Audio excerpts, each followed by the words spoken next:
I want you to stop whatever you're doing right now and listen closely, because what you're about to hear is not just a political moment. It's a warning shot. We're living in a time where the very people we elect to protect our freedoms have turned their backs on us. They've traded their integrity for power. They've replaced loyalty to the American people with loyalty to global elites, corrupt donors, and yes, downright scandalous behavior that would make our founding fathers hang their heads in shame. For decades, these career politicians have told us to sit down, shut up, and trust them while they vote for policies that crush small businesses, destroy family values, and flood our communities with crime, inflation, and moral decay. And here's the thing: they think we've grown too weak to fight back. They think patriotism is dead, that the spirit of 1776 has been buried under government handouts and media propaganda. But they're wrong. Dead wrong. In this clip you're about to see, one man walks into their ivory tower and speaks with the courage that millions of Americans feel in their hearts but rarely get the chance to say out loud. He doesn't stutter. He doesn't apologize. And he sure as hell doesn't back down. And the reaction? The establishment panics. They cut his mic. They order security. They want him gone, because when truth hits the room, it makes the guilty squirm. So buckle up, because this is the kind of energy, fire, and fearless truth-telling that the political elites pray you never hear. But today, you're going to hear it loud and clear. Great guy. Next, we look forward to honoring three-time Oscar nominee, Golden Globe Award winner, an action movie icon, and a friend of mine. He's a very unique man. He's somebody that doesn't do these things. I said, I wonder if he'll accept, because some people don't really want to be honored. They don't care. But he was very honored to be honored, I will tell you. He's a very special guy. A real talent, never been given the credit for the talent. There was nobody else could have done the roles that he did like he did. I'm not even close, and they've tried, and they didn't work out too well. His name is Sylvester Stallone.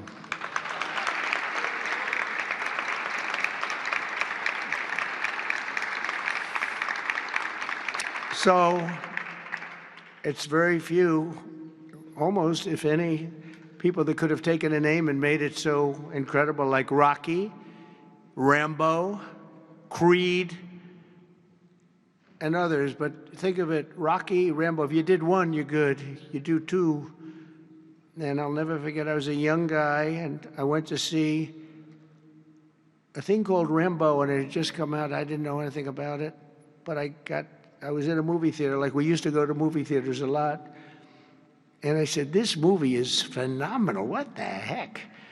And that turned out to be a monster. Rocky is Rocky. I mean, the way that happened, you know, Sly had no money, nothing, and he went around, and everybody wants to do a boxing movie. It's the most, you know, probably more than any other type of character, boxing, always boxing. It's so great. And there's rarely been anything like this one. John Voight did a great one, as you know. Champ, great. I think that was right there, too. John Voight's a phenomenal person, phenomenal actor. But Sly came in, and he had no money. He wrote a script, along with thousands of other people writing scripts on a boxer. And for some reason, a studio picked up this and liked it. And Sly he's in an old car that he came in from Brooklyn, or someplace in New York, but I think Brooklyn. It barely made it to California. He was sleeping in the car. I mean, he had nothing. And he wanted control over who the actor was going to be, because he said it can't be successful if you're going to pick a movie actor with a bad build, okay? A nice face, but a bad body. And he said, I can't have these guys, because he's a tough cookie, and he knew exactly what it took. He knew what a boxer's body was. So they brought him one, and I won't tell you who it was, but it was a big name. But the chest wasn't exactly what you need.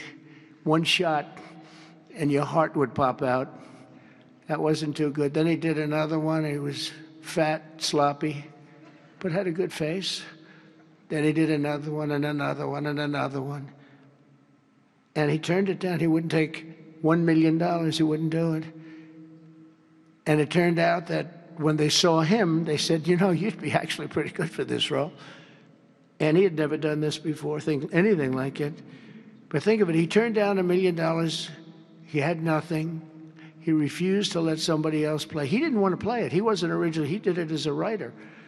But he ended up playing it because he couldn't find anybody else that fit the role. And who knew what would have happened? He's become a legend of the silver screen, a true legend, and he's a great guy. He's a little bit tough, a little bit different, I will tell you. He's a little tough guy. But he's a phenomenal person with a phenomenal wife and family. Incredible wife, incredible family.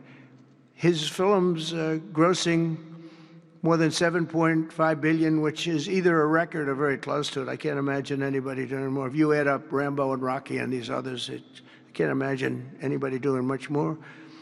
$7.5 billion worldwide over the course of 6 decades. And Sly is a pillar of the really American pop culture and a Hollywood superstar like few others, and one of the biggest names on the Hollywood Walk of Fame. In fact, the only one that's a bigger name on the Hollywood Walk of Fame, they say, is a guy named Donald Trump.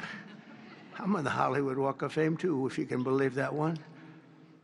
But he's amazing. He's really amazing. And he's actually a great actor.